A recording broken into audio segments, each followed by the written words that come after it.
दादा दादी कहते थे। नमस्कार दोस्तों, आज के वीडियो में है पैसा कमाना मालवाड़ी व्यापारियों से सीखें। पैसा एक प्रवाह की तरह आएगा और आप खुद गिनती भी नहीं कर पाएंगे। हाँ, मैं ठीक कह रहा हूँ। आपको इसे गिनती करने के लिए व्यक्ति को नियुक्त करना होगा। आपको ये जानना कुछ चीज़ें ज़रूरी हैं कि आपको अपने माइंडसेट मानसिकता को बदलना होगा, मालवाड़ी की तरह सोचना होगा। आपको मालूम है कि हमारे देश में 80% से भी ज़्यादा जो संपत्ति है वो मालवाड़ियों व्यापारियों के पास है। विभिन्न प्रकार के व्यापारियों और फैमिलियों में मेरा 40 साल का अनुभव है, जिससे मैंने बहुत कुछ सीखा है कि वो किस तरीके से अपना व्यापार करते हैं। मालवाड़ी लोग किस तरीके की स्ट्रेटजी अपनाते हैं, ये मैं आपके साथ शेयर करता हूँ।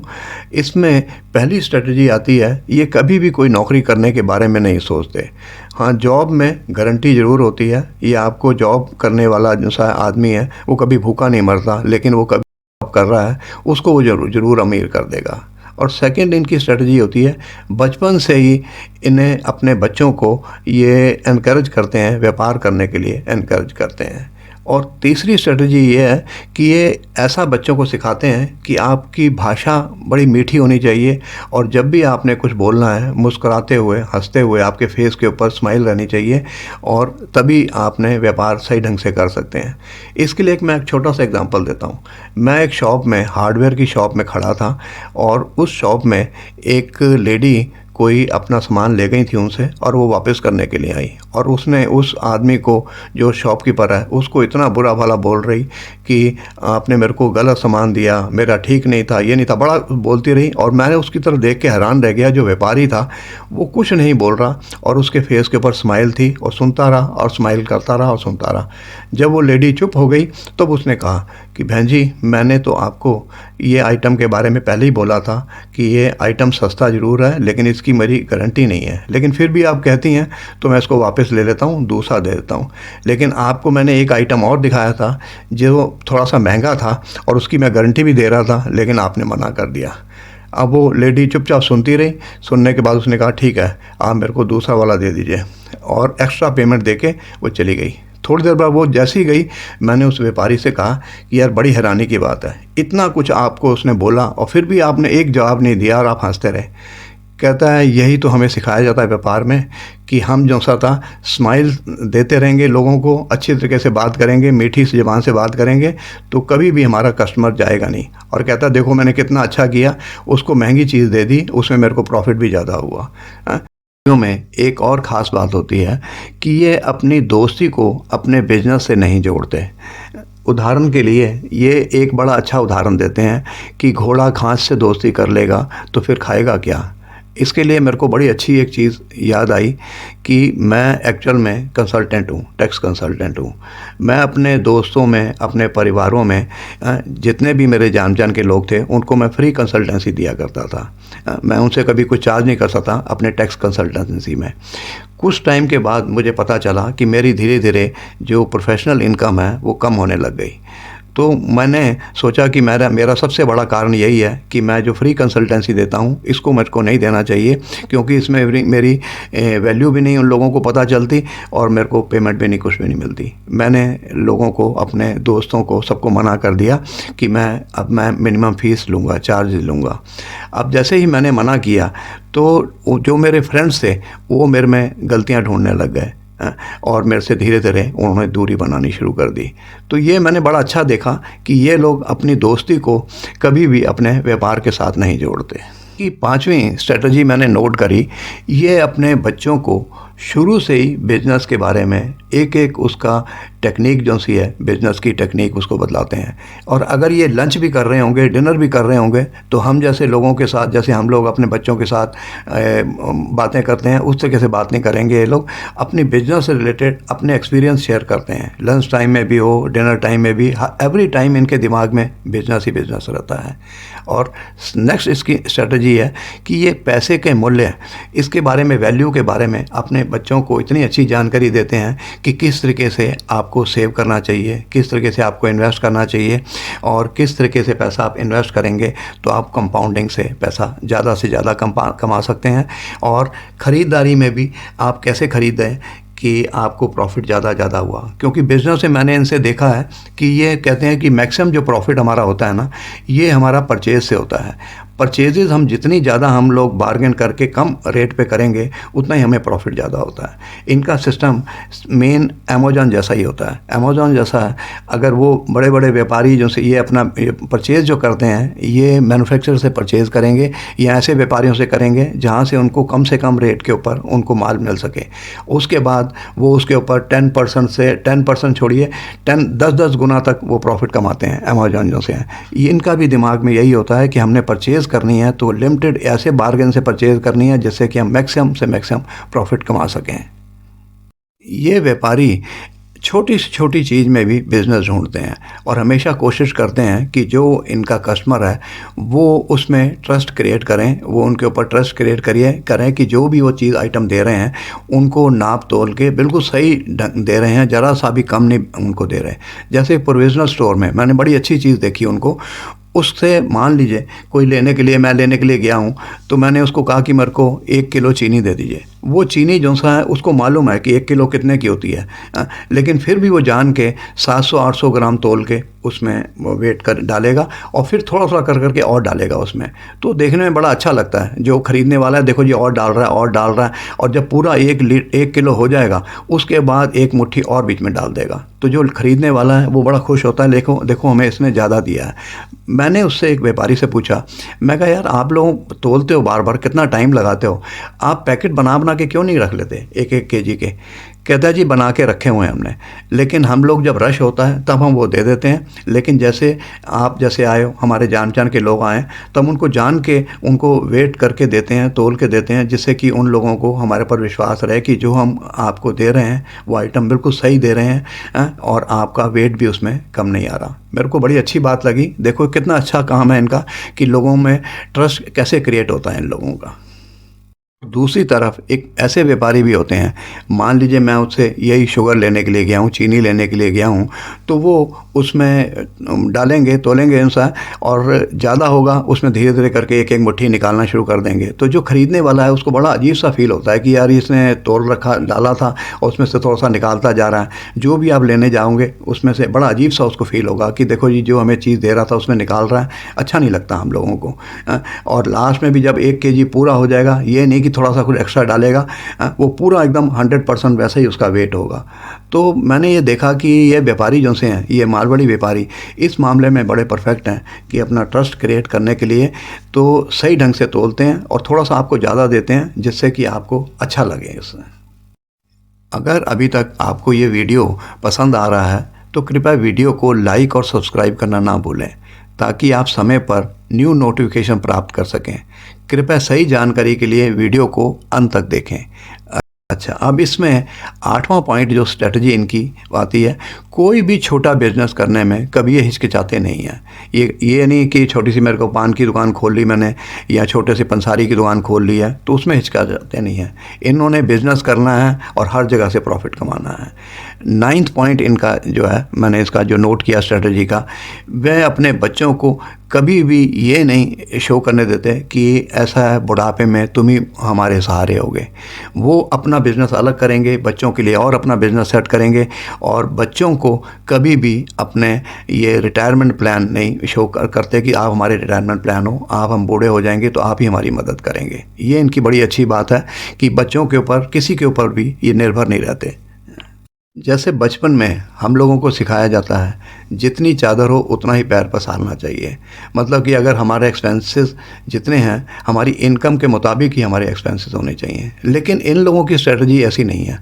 ये अपने बच्चों को ये बतलाते हैं कि अगर आपके एक्सपेंसेस बढ़ रहे हैं तो आपको इनकम भी उसी हिसाब से बढ़ानी पड़ेगी। ये नहीं है कि चादर छोटी है तो उसी में आप पैर पसारिए, वो कहते हैं चादर भी आप बड़ी करिए।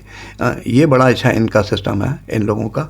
अच्छा, और एक इनका 11वीं स्ट्रेटजी जो मैंने नोट करी, ये कभी भी हारना नहीं मानते किसी काम में भी। ये नहीं है, गिव अप नहीं करते किसी चीज़ को भी। अगर कोई काम शुरू किया है तो ये नहीं है कि आपने 1 महीना काम किया या कुछ महीने तक काम करके और आपने देखा कि इसमें तो मेरा कुछ हो नहीं रहा और छोड़ देंगे। ये छोड़ेंगे नहीं बिज़नेस को भी, किसी चीज़ को भी, काम को अगर सोच लिया इन्होंने तो काम करके रहेंगे, उसमें से प्रॉफिट कमा के रहेंगे। मेरे एक कोलीग जो सा था उसके बारे में बतलाता हूँ। मेरे पास जॉब कर रहा था वो, और उसके दिमाग में आ गया कि मेरे को प्रॉफिट कमाना है और मैं भी शॉप खोलना चाहता हूँ। तो मैंने उसको कहा ठीक है शॉप खोल लो, लेकिन ये है कि अपना जॉब मत छोड़ना, जब तक तुम्हारी इनकम जो सी है बराबर ना हो जाए तब तक जॉब मत छोड़ना। तो वो कहता ठीक है जी। मैं अपनी वाइफ को उसने शॉप में बिठा रखा था, काम कर रहा था, लेकिन उसने उसी वक्त ही रिज़ाइन कर दिया कुछ दिन के बाद, और रिज़ाइन करके शॉप को संभालने लग गया। और फिर एक शॉप और ख़रीद ली, और 6 महीने के बाद वो मेरे पास दोबारा आ गया कि जी मेरे को जॉब चाहिए। मैं कहा क्या बात हुई? कहता जी मेरे को तो इतना नुकसान हुआ कि मैं काम ही नहीं कर पाया और मेरे को अपनी सारी शॉप बंद करनी पड़ी, जितनी मेरे पास पूंजी थी, जितना भी था सब कुछ खर्च हो गया, ये हो गया। मैंने कहा मैं तुम्हें मना किया था कि अगर बिज़नेस शुरू करते हो तो उसमें से पीछे नहीं हटना, और अभी जॉब नहीं छोड़नी जब तक तुम्हारा बराबर नहीं चलता।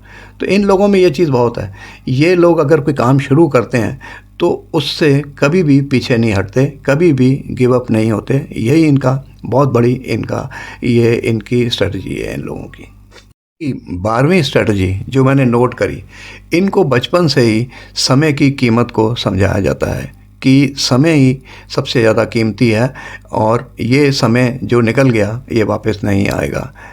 पैसा कमाने के लिए इनको अपना समय बचाने के लिए ये अपना काम जो सा है आउटसोर्स कर देंगे, लेकिन अपने टाइम को वेस्ट नहीं करेंगे। मैं एक छोटा सा एग्जांपल देता हूँ। मान लीजिए ये शेयर्स का भी काम करने लग गए हैं, शेयर्स का काम करते हैं और इनको नॉलेज नहीं है। सबसे पहले तो ये ट्राई करेंगे उस बिज़नेस को, इस चीज़ को सीखने के लिए कि किस तरीके से ये खुद कर सकते हैं। मान लीजिए इनको लगे कि हम खुद नहीं कर सकते और इसमें हमारा बहुत ज़्यादा टाइम वेस्ट हो रहा है, तो ये इसके लिए कभी भी ये कोशिश नहीं करेंगे कि बैंक में जो सा था, हम म्यूचुअल फंड जो सा था उसमें इन्वेस्ट कर दें, क्योंकि उनको पता है बैंक वाला हमें 8 या 10% से ज़्यादा देगा नहीं, म्यूचुअल फंड में नहीं देगा। ये इसके लिए एक फ़ंड मैनेजर को अपॉइंट करेंगे। फंड मैनेजर जो सा था उसको 2% कमीशन देंगे और वो उनको 20 से 25% तक रिटर्न कमा के देगा।